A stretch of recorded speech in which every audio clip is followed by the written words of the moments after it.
Tirupati municipal corporation కార్యాలయం వద్ద తోపుడు బండ్ల వ్యాపారులు భారీ ధర్నాకు దిగారు. శనివారం స్విమ్స్ ఆసుపత్రి సమీపంలో జీవనోపాధి సాగిస్తున్న హాకర్లను, అలాగే 10 రోజుల క్రితం అలిపిరి జూ పార్కు రోడ్డులో ఉన్న వ్యాపారులను మున్సిపల్ అధికారులు బలవంతంగా తొలగించడాన్ని నిరసిస్తూ ఈ ఆందోళన చేపట్టారు. హాకర్స్ యూనియన్ నాయకులు కార్పొరేషన్ అధికారులను కలిసి తమ జీవనాధారం దెబ్బతినకుండా న్యాయం చేయాలని కోరినప్పటికీ నిర్బంధ చర్యలు ఆపలేదని వ్యాపారులు మండిపడ్డారు. ప్రత్యామ్నాయ ఏర్పాట్లు చూపకుండా తమ్ము తొలగించవద్దని, తమ హక్కులను కాపాడి జీవనోపాధికి పూర్తి భద్రత కల్పించాలని హాకర్లు డిమాండ్ చేశారు.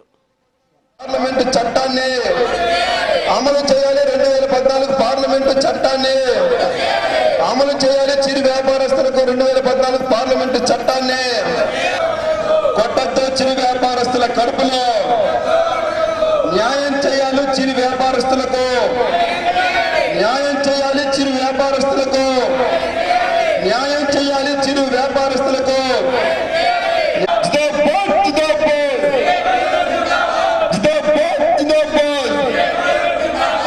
తిరుపతి నగరంలో వేలాది మంది చిరు వ్యాపారస్తులు ఆకర్షు తమ పట్టుకూర్చు కోసం చిన్న చిన్న బండ్ల మీద చిరు వ్యాపారాలు చేసుకొని బతుకుతున్నారు.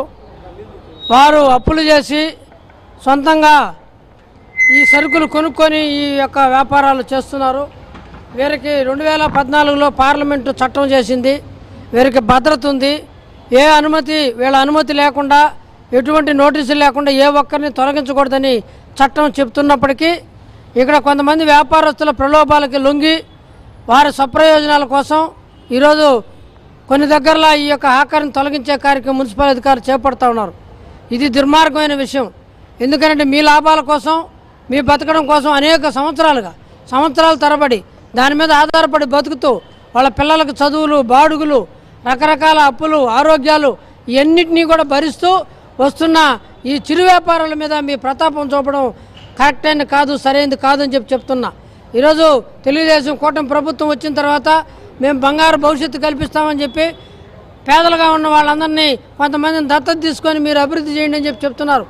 అయ్యా, మీరేమీ ఆ కార్యక్రమం చేయకపోయినా పర్లేదు, మేము బతుకుతున్నా, మేము అరటిపళ్ళు, చిన్న టిఫను, లేకపోతే చిన్న టెంకాయల అంగడి, చిన్న అంగడి చేసుకుని బతికే మాకు ఈరోజు ఆ బతికే అవకాశం కల్పించండి మేము అడుగుతున్నాం. మీరు స్వర్ణ కుటుంబాలుగా గుర్తించి ఆదర్శ కుటుంబాలను తీసుకొచ్చి మాకేం ఆదుకోవాల్సిన పని లేదు నాయన. ఈ విషయం మీద మీరు స్పష్టంగా ఉండాల్సిన అవసరం ఉందని చెప్పేసి మేము సిఐటిగా డిమాండ్ చేస్తున్నాం. అలా కాని పరిస్థితుల్లో మొత్తం తిరుపతి నగరంలో ఉండే వేలాది మంది ఈ యొక్క వీధి విక్రయదారులందరినీ ఏకం చేసి ఈ దుర్మార్గానికి వ్యతిరేకంగా పోరాటం చేయాల్సి వస్తుంది.